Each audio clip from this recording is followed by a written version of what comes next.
Sometimes the deepest wounds come from the hands we held while teaching them to walk. I'm sitting here by my window on this grey October afternoon, watching strangers hurry past on the street below, and I find myself clutching an old photograph. It's creased at the corners, faded with time, showing 5 people who once called themselves a family. Looking at it now feels like staring at evidence from someone else's life. A life I'm no longer sure I fully understood while I was living it. I want to tell you about the 28 years I spent building something I believed was real, about the moment it all shattered, and about what I've learned from loving people who ultimately saw me as nothing more than an obstacle to their inheritance. My name is Elizabeth Harrison. I'm 68 years old now, a retired nurse living alone in a modest apartment that still doesn't quite feel like home. But this story begins in 1995, when I was 32 and foolish enough to believe that love could conquer anything. I had just finalized my divorce from my first husband, a brief, childless marriage that ended when I discovered he'd been unfaithful throughout our 3 years together. I was working as an emergency room nurse at Boston General Hospital, pulling double shifts to avoid going home to an empty apartment, trying to outrun the loneliness that seemed to follow me everywhere. The early 90s had been hard on me. I'd always wanted children, but my first marriage had been too unstable to even consider it, and at 32 I was beginning to wonder if motherhood would forever remain a dream deferred. Richard Harrison walked into my life on a Tuesday evening in March. He'd brought his youngest son to the emergency room. The boy had fallen off his bicycle and needed stitches. I remember Richard clearly, tall with greying temples that made him look distinguished rather than old, wearing a rumpled suit that suggested he'd rushed straight from his law office. But what struck me most was the exhaustion in his eyes, the kind that comes not from one late night, but from years of carrying weight alone. While I stitched up 8-year-old Jack's chin, Richard and I talked. He told me he was a widower, that his wife had died during childbirth, Jack's childbirth, 8 years earlier. He had 3 children, David, who was 12, Emma, who was 10, and Jack. He worked long hours at a prestigious law firm, and his mother had been helping with the children, but she'd recently moved to Florida for her health. "I'm drowning," he admitted to me that night, his voice barely above a whisper, while Jack was distracted by the television in the corner of the examination room. "I don't know how to be both parents. I don't know how to braid Emma's hair or help David with his algebra.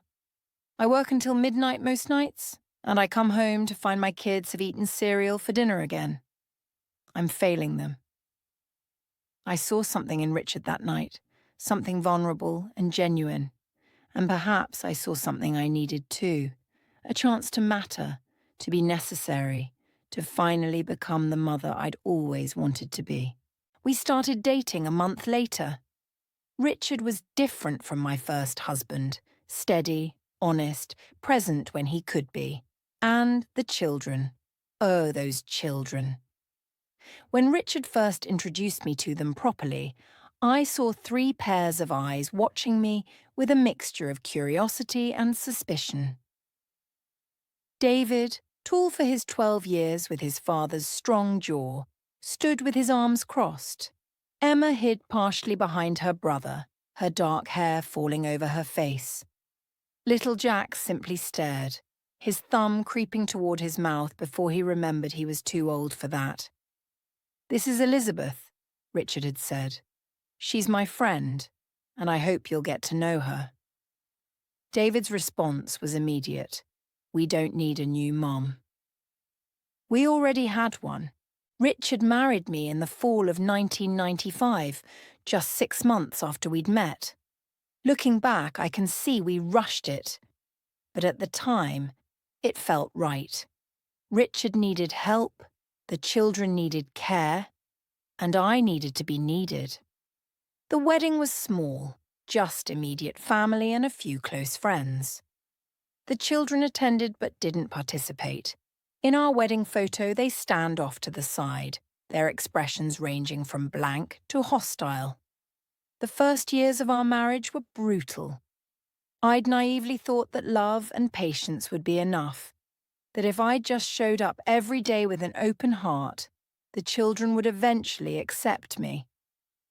I was wrong about how long it would take and how much it would cost me. David was the hardest. At 12, he remembered his mother clearly. Her voice, her laugh, the way she used to read to him before bed. He saw me as an intruder, someone trying to replace the irreplaceable. At dinner, he would make a point of talking about when Mom was alive, watching my face for signs of hurt. When I tried to enforce bedtime or homework rules, he'd say, "You're not my real mother. You can't tell me what to do." Emma was quieter in her rejection, but no less firm. She would accept my help with homework, but never my comfort when she was upset. Once I tried to brush her hair before school. She had beautiful thick hair that tangled easily, and she jerked away so violently that she fell and hit her elbow on the bathroom counter. As I tried to help her up, she shouted, "Don't touch me! I want my real mom!" Even Jack, who had no memory of his biological mother, resisted me. Richard's mother had told him stories about the angel mother who died giving him life, and he carried a guilt and a reverence that made it impossible for him to accept a living, imperfect replacement. But I persisted. God help me, I persisted. Every morning I woke at 5:30 to make breakfast. Not cereal, but real breakfast. Pancakes, eggs, oatmeal with fresh fruit. I packed 3 lunches with handwritten notes tucked inside. I attended every parent-teacher conference, every soccer game, every piano recital. When David got into a fight at school in 8th grade, he'd punched a boy who made a joke about his dead mother. I was the one who met with the principal, who negotiated to keep him from being suspended, who sat with him afterward and let him cry without saying a word. I transferred from the emergency room to a community clinic, taking a significant pay cut, just so I could have regular hours and be home when the children got back from school. Richard was building his career, often working until 9 or 10 at night, and someone needed to be there. That someone was me. The children's resistance wore me down in ways I couldn't have anticipated. There were nights when I'd lock myself in the bathroom and cry quietly, wondering why I'd signed up for this, why I was fighting so hard for children who seemed to hate me. Richard would try to help, but he was exhausted too, and part of him, I could sense it, felt guilty about burdening me with his children's grief and anger. But there were small victories. When Emma was 11, she came down with a terrible flu. For 3 days she had a fever that wouldn't break, and I stayed home from work to care for her. I brought her ice chips, changed her sweat-soaked sheets, sat beside her bed reading aloud from her favourite books. On the 3rd night, half delirious with fever, she reached for my hand and whispered, "Don't leave." When she recovered, she never mentioned it, but something had shifted. David's breakthrough came when he was 14. He'd been accepted to a competitive summer program for aspiring scientists, but he needed help with the application essay. Richard was in the middle of a major trial and couldn't help. David worked on it for weeks, growing increasingly frustrated. One Saturday evening, I found him in his room, surrounded by crumpled papers, close to tears. "May I read it?" I asked from the doorway. He looked at me for a long moment, then shoved the paper across his desk. I read his essay. It was technically sound, but emotionally flat. Careful. I sat down on the edge of his bed. "David," I said gently, "this is good writing. But it's not you. It's too safe. You're writing what you think they want to hear." "What do you know about it?" he snapped, but there was less venom than usual. I know that you're brilliant and passionate and angry. I know you stay up late reading about quantum mechanics because you find it beautiful. I know you still sleep with the telescope your mother gave you beside your bed. Write about her. Write about how losing her made you want to understand the universe, because if you could understand the laws that govern everything, maybe you could make sense of why she had to die. David stared at me, his eyes wide. Then, quietly, he said, "How did you know about the telescope?" "I pay attention," I said simply. He rewrote the essay, he got into the program, and when he came home that summer, he gave me a hug. Brief and awkward, but real. Jack was the first to truly let me in. By the time he was 12, he'd started calling me Mom Liz, a compromise that acknowledged both my role in his life and the ghost of the mother he'd never known. He'd curl up on the couch next to me while I read medical journals, doing his homework or just existing in comfortable silence. When other kids asked about his mother, he'd say, "She died when I was born, but my mom, Liz, has been there my whole life." The years passed. David went to MIT, then law school following in his father's footsteps. Emma got her degree in psychology from Boston University. Jack became a teacher. I was there for all of it, helping them move into dorm rooms, celebrating their graduations, listening to their heartbreaks and triumphs. When David got married in 2015, he asked me to dance with him at the reception. As we swayed to some forgettable song, he said, "Thank you, Elizabeth, for everything. I know I made it hard." "You were grieving," I said. "You were a child." "I was a brat," he corrected, smiling slightly. "But you never gave up on me." Emma's college graduation speech mentioned me by name. "To Elizabeth," she said, looking right at me in the audience, "who showed me that family isn't just about blood.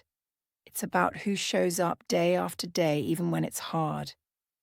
Thank you for showing up." I cried through her entire speech. Those were good years. Richard's career had stabilized and he was home more often. We'd take weekend trips, just the two of us, finally having time to simply be a couple.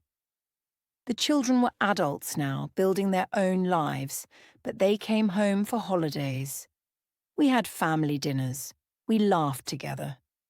I thought we'd finally become what I'd always hoped we could be, a real family. I should have known it was too good to be true. In January 2023, Richard started feeling unwell. He'd always been healthy, ran marathons, ate well, rarely got so much as a cold. But he began experiencing stomach pains and unexplained weight loss. I urged him to see a doctor. He kept putting it off, claiming he was too busy with work. Finally, in March, the pain became so severe that I drove him to the emergency room. The diagnosis came a week later. Pancreatic cancer, stage 4. It had already metastasized to his liver. The oncologist said he had perhaps 6 months, maybe less. Our world shattered. Richard took a leave from his firm. We tried chemotherapy, but it made him violently ill without slowing the cancer's progression. By May, we knew we were in the final stretch. Richard moved to palliative care, focusing on comfort rather than cure. The children came home. David flew in from Chicago, where he'd been working at a corporate law firm. Emma drove up from New York, where she had her own psychology practice. Jack, who taught at a local middle school, started spending every evening at the house. At first, I was grateful for their presence. Richard needed to see his children, to say his goodbyes. But something felt off. The children would arrive and immediately ask me to leave the room, saying they wanted private time with their father. They'd close the bedroom door and speak in hushed voices. Conversations would stop abruptly when I entered a room. Richard began to change. He became distant with me, avoiding eye contact. When I'd hold his hand, he'd pull away after a moment. One night, I found him crying silently in bed. "Richard, what's wrong?" I asked, though it was an absurd question. Everything was wrong. He was dying. "I'm sorry, Elizabeth," he whispered. "I'm so sorry. I'm not strong enough." Strong. Strong enough for what? He just shook his head, fresh tears streaming down his gaunt face. I asked the children what was happening, what they were discussing with their father during those private sessions. They were evasive, claiming they were just reminiscing, saying their goodbyes. But their eyes held something I'd never seen before: calculation. In late June, Richard's lawyer came to the house. I assumed it was routine end-of-life planning. We'd made our wills years ago, simple documents leaving everything to each other, with the children as secondary beneficiaries after we were both gone. The lawyer stayed for 2 hours, again behind closed doors. I wasn't invited to participate. When I asked Richard about it afterward, he turned his face to the wall. "They said you never loved me," he murmured. "They said you only married me for security, that you were just waiting for me to die. They said you were cruel to them when I wasn't looking, that you resented every penny spent on their education." My blood ran cold. "Richard, you can't possibly believe that." "I don't know what to believe anymore," he said, his voice breaking. "I'm so tired, Elizabeth. I'm so tired, and they're my children, my blood, and they all say the same things." "They're lying," I said, my voice shaking. "Richard, you know they're lying. I've loved those children for 28 years. I gave up my career, my time, everything for them." "Or maybe I never really knew you," he said softly. "Maybe I was lonely and you were there, and I convinced myself it was love." The morphine was affecting his mind, I told myself. The cancer had spread to his brain. He didn't mean it, but the words carved themselves into my heart nonetheless. Richard died on July 15th, 2023. He passed in the early morning with all 3 children at his bedside. I was there too, but I sat in the corner of the room feeling like an intruder. In his final hours, Richard held his children's hands, not mine. His last words were to them, "Take care of each other. Family is everything." He didn't look at me. The funeral was held 4 days later at the same church where we'd been married. I wore the simple black dress I'd bought for the occasion and the pearl necklace Richard had given me on our 10th anniversary. I'd written a eulogy, though my hands shook so badly I could barely read my own handwriting. The church was packed. Richard had been well respected in the legal community, and it seemed that everyone he'd ever worked with had come to pay their respects. I sat in the front pew, the traditional place for the widow, with the children beside me. David was on my right, Emma next to him, Jack on the end. They sat stiffly, maintaining a careful distance from me. When it was time for the eulogies, several of Richard's colleagues spoke first, sharing stories of his brilliance, his integrity, his dedication. Then David spoke, painting a picture of a devoted father who'd sacrificed everything for his children after their mother's tragic death. He didn't mention me once. Finally, it was my turn. I walked to the podium on shaking legs, clutching my notes. I looked out at the sea of faces, some sympathetic, some curious, some wearing expressions I couldn't quite read. I began to speak about the Richard I'd known, the man who'd been kind even when he was exhausted, the father who'd worried constantly that he wasn't enough for his children, the husband who'd surprised me with flowers on random Tuesdays just to make me smile. I was perhaps 2 minutes into my eulogy when I heard movement behind me. David had stood up. He was walking toward me, his face contorted with rage. I stopped speaking, confused. The church fell silent. David reached the podium. For a moment, we simply stared at each other. I saw no trace of the boy I'd raised, the young man who'd once thanked me for never giving up on him. There was only hatred in his eyes. Then he spat in my face. The glob of saliva hit my cheek and began to slide down toward my jaw. The church erupted in gasps and shocked murmurs.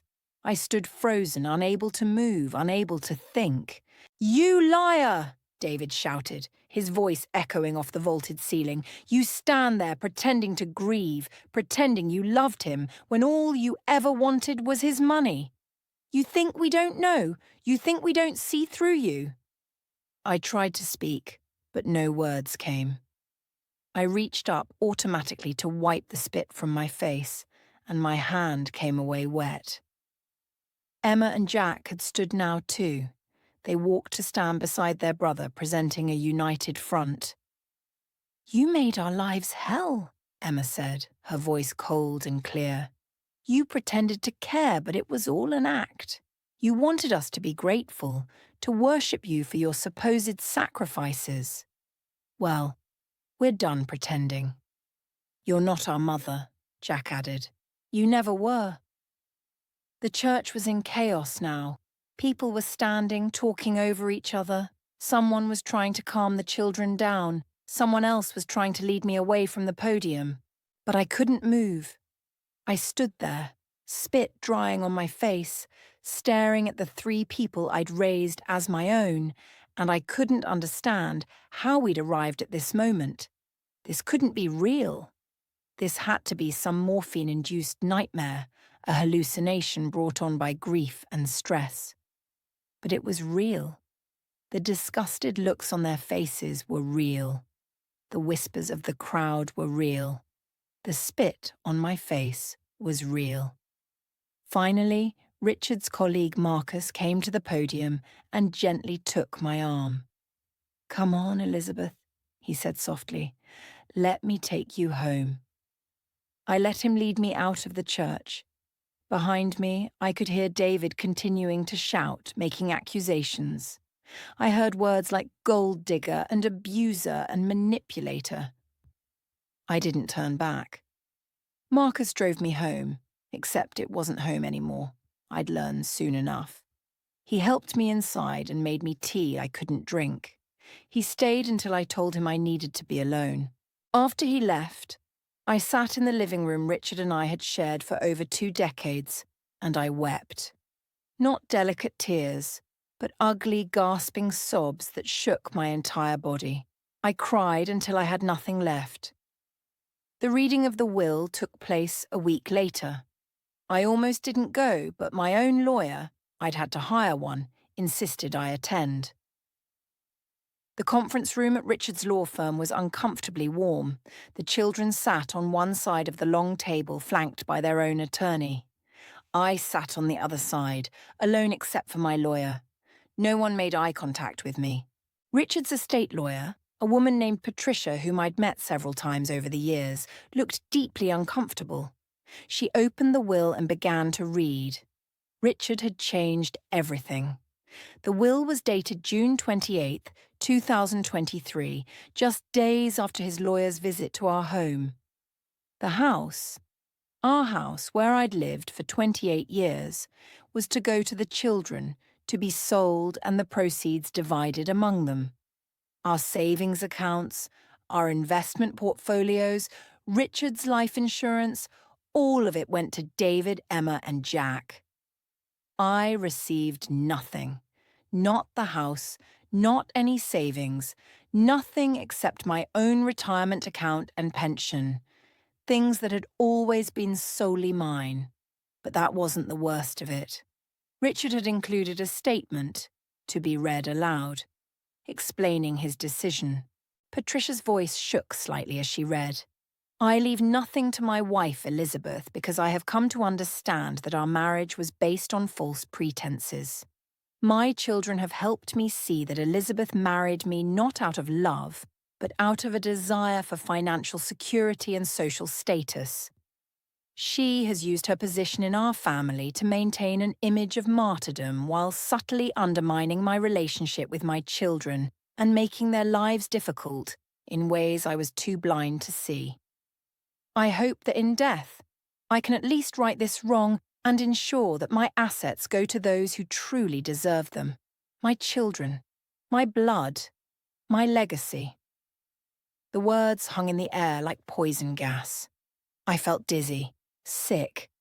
This was what Richard had believed at the end. After 28 years together, these were his final thoughts about me.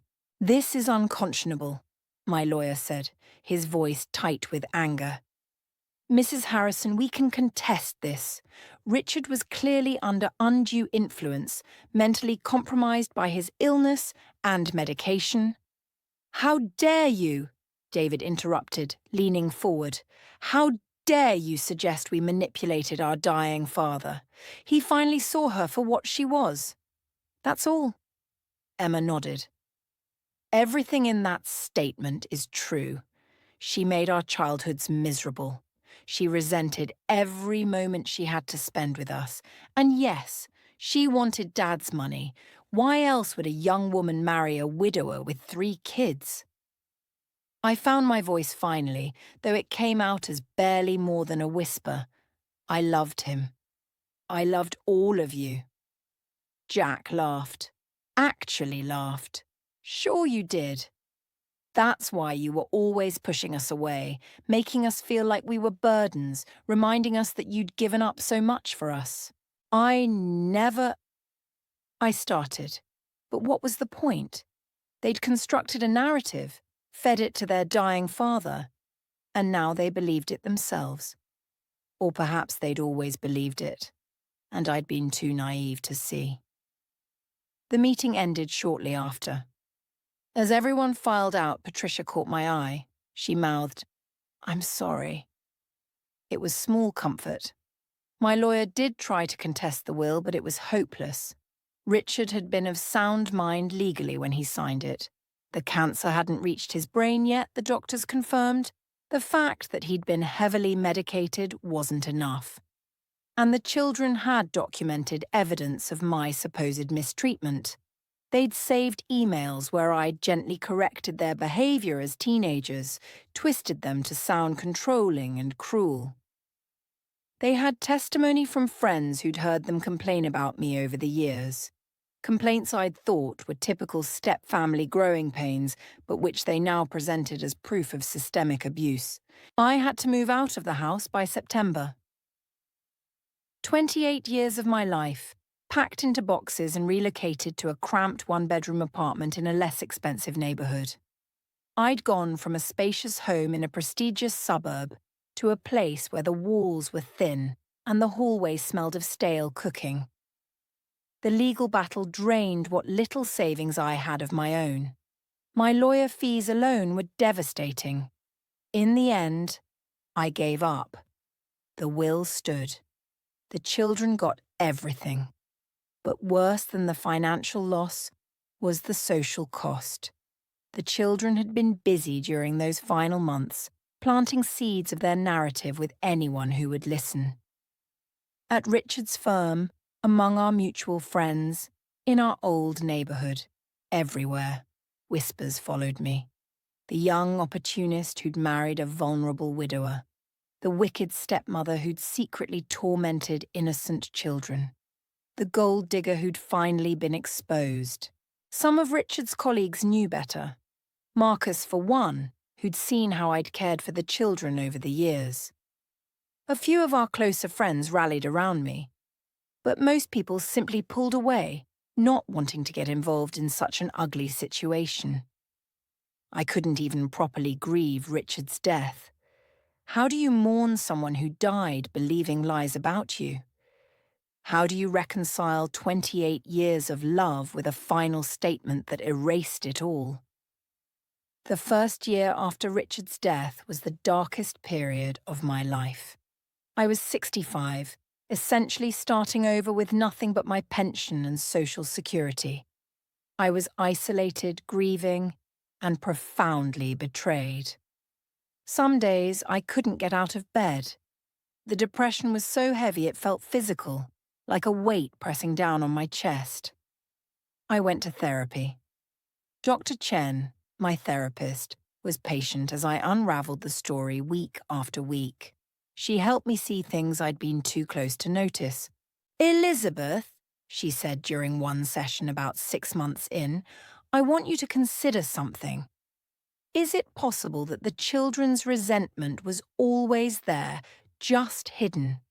That they never truly accepted you, and as adults, they simply became better at concealing it?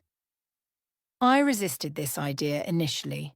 I had evidence. I insisted. David thanking me at his wedding, Emma's graduation speech, Jack calling me Mom Liz. People can say words they think they should say, Dr. Chen said gently, without truly feeling them. Or they can feel gratitude in a moment without it erasing deeper resentments. You gave them 28 years of devoted care. But from their perspective, you may have always been the outsider who replaced their mother. It was a brutal truth to accept. All those years, all that love, all those sacrifices, and perhaps I'd been fooling myself about what it meant to them. But Dr. Chen also helped me see another truth. You weren't wrong to love them, Elizabeth. You weren't wrong to try. The fact that they couldn't receive your love in the way you gave it, that's on them, not you. You did what you thought was right. You were a good mother to children who weren't yours by blood, and that took courage and generosity. Slowly, painfully, I began to rebuild. I started volunteering at a local community centre helping with health clinics for underserved populations. I reconnected with a few old nursing school friends I'd lost touch with over the years. I joined a book club. I learned to live with less space, less money, less certainty about the past. And I started speaking to other people in blended families, particularly women who'd married widowers or divorced men with children. I was shocked by how many similar stories I heard. The thankless years of care. The resentment from stepchildren who could never quite accept a replacement parent. The vulnerability of having no legal connection to children you'd raised. I began giving talks at community centres and churches about the realities of step-parenting. I was honest, sometimes brutally so, about my own experience. I told people about the years of rejection, the slow building of relationships, the joy of those moments when it seemed to be working. And I told them about the betrayal, the loss, the lesson I'd learned too late. Protect yourself, I'd tell them. I'm not saying don't love. I'm not saying don't try, but protect yourself legally. Make sure your name is on assets. Maintain your own financial independence. Don't sacrifice everything because there's no guarantee, none, that it will be appreciated or remembered. Some people criticized me for being cynical, for promoting a mercenary approach to family. But others, particularly women who'd lived through similar situations, would come up to me afterward with tears in their eyes. Thank you, they'd say. I thought I was the only one. It's been over 2 years now since Richard's death. I still live in my small apartment. I still volunteer. I still meet with other step-parents and blended families, trying to spare them the pain I endured. I haven't heard from David, Emma, or Jack. Not a single word since the will reading. I have no idea how their lives are going, whether they're happy, whether they ever think of me. Sometimes I wonder if they convinced themselves that their lies were true. It would be easier for them, I think, to believe I was always the villain, rather than to face what they really did, which was to betray someone who'd loved them unconditionally for nearly 3 decades because they wanted money that felt rightfully theirs. I still have that old family photo, the one I was holding when I started telling you this story. 5 people smiling at the camera. Richard, handsome and confident. David, Emma and Jack, teenagers by then, looking almost happy. And me in the middle, my arm around Emma's shoulder. We look like a real family. I look at this photo sometimes and try to remember how it felt to believe in it. To believe that love and persistence and showing up every single day would be enough. To believe that I was building something lasting. The truth I've learned, the hard truth that still breaks my heart, is that blood is thicker than water for some people. It doesn't matter how many packed lunches you make, how many tears you wipe away, how many midnight hospital vigils you keep. To some children, you will always be the outsider, the replacement, the one who dared to stand where their real mother should have been. But here's the other truth, the one that keeps me going. I wasn't wrong to try. I wasn't wrong to love those children, even if they couldn't love me back the way I needed. For 28 years, I did my best to be a good mother. I failed in many ways. I was too strict sometimes, too lenient others. I made mistakes and said the wrong things and surely did damage I never intended. But I tried. I showed up. I cared. The tragedy isn't that I loved them. The tragedy is that they couldn't see it. If I could go back, would I do it differently? I've asked myself this question 1,000 times.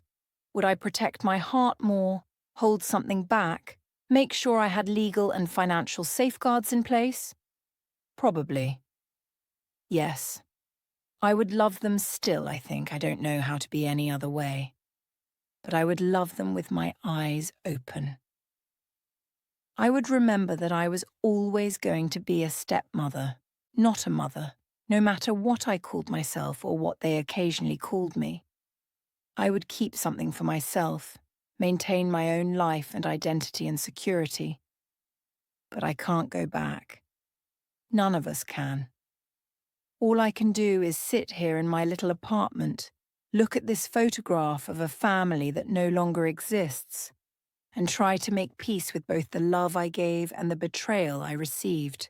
I tell young women now when they ask me for advice about marrying someone with children, do it if you want to. Love them if you can. But remember that you are choosing to enter a relationship where the deck is stacked against you. You will always be the outsider. You will give more than you receive. And at the end, when push comes to shove, blood may well win out over years of devotion. It sounds bitter, I know. Maybe it is bitter. But it's also true, or at least it was true for me. I don't regret the love I gave. How can I regret trying to be a mother to motherless children? How can I regret 28 years of caring for a man who, for most of that time, loved me back? But I do regret my naivety. I regret thinking that love alone would be enough. I regret not protecting myself, not maintaining boundaries, not keeping something separate that was just mine. The person I was at 32, hopeful, romantic, perhaps a little desperate to prove I could be a good mother, she would be horrified by who I've become at 68. Cautious, guarded, someone who warns others against the very generosity she once embodied. But that 32-year-old woman didn't know what I know now, that you can pour yourself into people for decades and they can still spit in your face at your husband's funeral. I'm still learning to live with that knowledge. Some days are better than others. Some days I can look at that photograph and smile at the memories, bittersweet as they are. Other days, I can't bear to look at it at all. What I want you to understand, what I need you to understand, is that this isn't a simple story of good versus evil. I wasn't a perfect stepmother, and the children weren't simply ungrateful villains.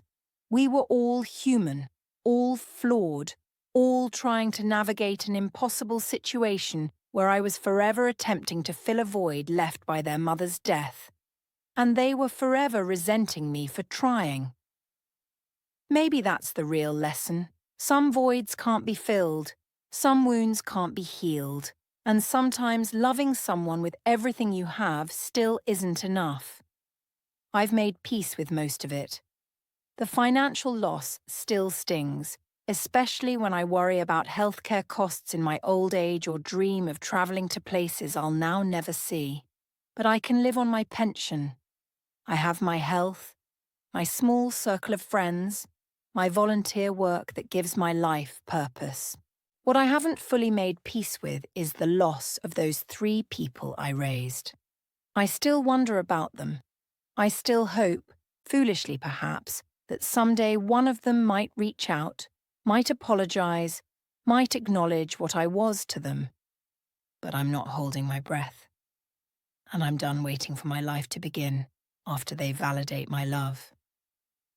I gave them my best years. The years I have left are mine. So here I sit, an old woman in a small apartment, clutching a photograph of a family that no longer exists, telling my story to anyone who will listen. Not because I want pity, I've had enough of that, but because I want other people to learn from my mistakes. Love is beautiful. Family is precious. Showing up for people who need you is noble. But loving someone doesn't mean erasing yourself in the process. I wish someone had told me that 30 years ago. I wish I'd known that you can be generous without being self-destructive, that you can care for others while still protecting your own future. I wish I'd known that sometimes, no matter how hard you try, you can't make people see you the way you need them to. But maybe my story can be that warning for someone else. Maybe some young woman, standing where I once stood, will hear my words and choose differently. Choose better. Choose to protect her heart while still opening it. That would give this whole painful experience some meaning, I think. That would make these wasted years count for something. As the afternoon light fades and the street below grows quiet, I set the photograph down on the windowsill. 5 people smiling, frozen in a moment that felt real at the time, but turned out to be as fragile as the aging paper it's printed on. Tomorrow I'll go back to my volunteer work. I'll meet with another blended family struggling with the same issues I once faced. I'll share my story, offer what wisdom I've gained, try to prevent another Elizabeth from learning these lessons the way I did. And maybe, just maybe, that will be enough.